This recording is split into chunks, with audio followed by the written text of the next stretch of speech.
नमस्कार दोस्तों, मैं विनोद कुमार मिश्रा अपने YouTube के संपत्ति चैनल में स्वागत करता हूं।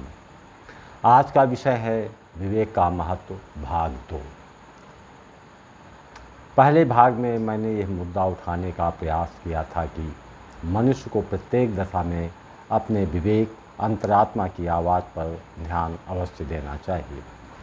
यह विवेक ही मनुष्य को सुंदर और गरिमा प्रदान कर सकता है। लेकिन ऐसा विवेक जो सत्यम शिवम सुंदरम की छवि बनाने में सफल होते हैं, वो दशा उन लोगों की होती है जिन्होंने निर्दोष बच्चों की भांति स्वतंत्रता की अनुभूति की हो। ऐसे सृजनकर्ता का मन जो छोटे छोटे घरौंदे बनाता है, फिर उसी घरौंदे को देखकर अपनी सृजनात्मक क्षमता से उसे विस्मय बोध होता है। अपनी सृजनात्मकता के कारण उसे और सुंदर कैसे बनाया जा सकता है, उसकी गहराइयों में चला जाता है। ऐसे कोमल हृदय के विवेक की बात कही थी। वास्तव में विवेक का जन्म सामाजिक परिवेशों के सापेक्ष होता है। हमारा सामाजिक ढांचा कैसा है, हमारे सामाजिक मूल्य क्या हैं, उस सामाजिक संगठन का स्वरूप कैसा है, हमें क्या क्या सिखाया गया, हमारे सामाजिक ढांचे के अनुसार हम कुछ आदर्शों को अंगीकृत कर देते हैं, उसी को पूर्ण सत्य मान लेते हैं। होता यह है कि हम निर्दोष बच्चों की भांति स्वतंत्र नहीं रह पाते। हमारी मानसिकता सामाजिक ढांचे के बुनियादी नियमों के अधीन हो जाते हैं। समाज में कुछ मूल्य स्वतः स्थापित हो जाते हैं। हमारा विवेक उन्हीं मूल्यों के इर्द गिर्द नाचता है। हमारी शुद्ध चेतना सामाजिक संगठनों, मान्यताओं, परंपराओं में कैद हो जाती है। उन्हीं परंपराओं की दिशा में विवेक काम करता है। हम स्वयं उन्हीं परंपराओं के अधीन होने के कारण पूर्ण स्वतंत्र नहीं हो पाते हैं। जब हम पूर्ण स्वतंत्र नहीं होते तो हमारी चेतना भी पूर्ण रूप से कैसे जागृत हो सकती है। एक उदाहरण लेते हैं। किसी समाज में ये धारणा बन गई कि बिना स्नान किए भोजन ग्रहण करना पाप है। किसी अछूत के हाथ का भोजन करना घोर निंदित है। ऐसी दशा में उसकी एक मानसिकता विकसित हो गई।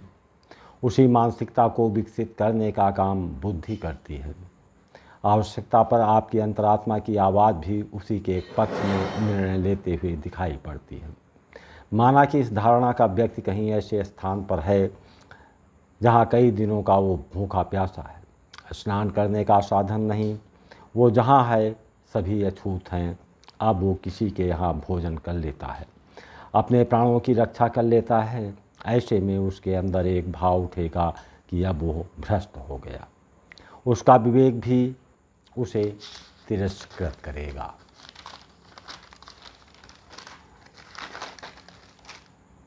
उसकी बुद्धि भी उसे उलाहना देगी। विवेक तो कहेगा यह परीक्षा की घड़ी है। परीक्षा के दौर में दौर से जो गुजरेगा उसे उसमें सफल होगा, उसी की आत्मा परिपूर्ण होगी। दरअसल सामाजिक ताने बाने, सामाजिक संरचना के कारागार में जब हम पूर्ण रूप से जकड़ जाते हैं, हमारी पूर्ण स्वतंत्रता ही छिन जाती है। ऐसे में हमारी स्वतंत्र चेतना का विकास कैसे हो सकता है। कभी हम सामाजिक परंपराओं में अपने को कैद कर लेते हैं, कभी धार्मिक रीति रिवाजों के नाम पर स्वयं को कैदी बना लेते हैं। ऐसे में हमारी चेतना भी उसी कैद खाने में बंद रहेगी। अगर हमारी चेतना ही पूर्ण स्वतंत्र नहीं है तो उसके भीतर बैठा हुआ विवेक भी तो उसी दिशा में आगे बढ़ेगा। आवश्यकता इस बात की है कि सामाजिक परिवेशों के इतर अपनी पूर्ण स्वतंत्रता को कैसे कायम रखा जा सकता है। इसके लिए आपको एक काम तो करना होगा। अपने सृष्टिकर्ता के साथ आपको अपना तालमेल बैठाना होगा। जो सृष्टिकर्ता है वो संपूर्ण का सृजन करता है। उसकी सृजनात्मकता से पृथक होने का तात्पर्य है कि आप अपने अस्तित्व को खोते हुए मानवकृत बनाए परंपराओं, मान्यताओं एवं विचारधाराओं के कैदी बन रहे हैं, जहां आपका कोई अस्तित्व नहीं रह जाता। जब आप सृजनात्मकता के साथ होंगे, जहाँ सत्य है वहीं शक्ति भी है, सुंदरता भी है। उसके साथ जुड़ने का तात्पर्य है कि आपकी चेतना प्रखर होती जाएगी। जब आप सृजनात्मकता के साथ होंगे, जहाँ सत्य है वहीं शक्ति भी है, सुंदरता भी है। उसके साथ जुड़ने का तात्पर्य है कि आपकी चेतना प्रखर होती जाएगी। निर्दोष बच्चों की भांति आप अपने आप को स्वतंत्र महसूस करेंगे। जब ऐसी चेतना का जन्म होगा, तभी आपका विवेक ऐसे शुद्ध एवं साहसिक सृजनकर्ता के रूप में स्थापित करने की दिशा में आगाह करेगा, जहां आप उन गहराइयों का अनुभव कर सकेंगे, जहां आपको ऐसी उड़ान मिलेगी जो आपकी कल्पना के परे होगा।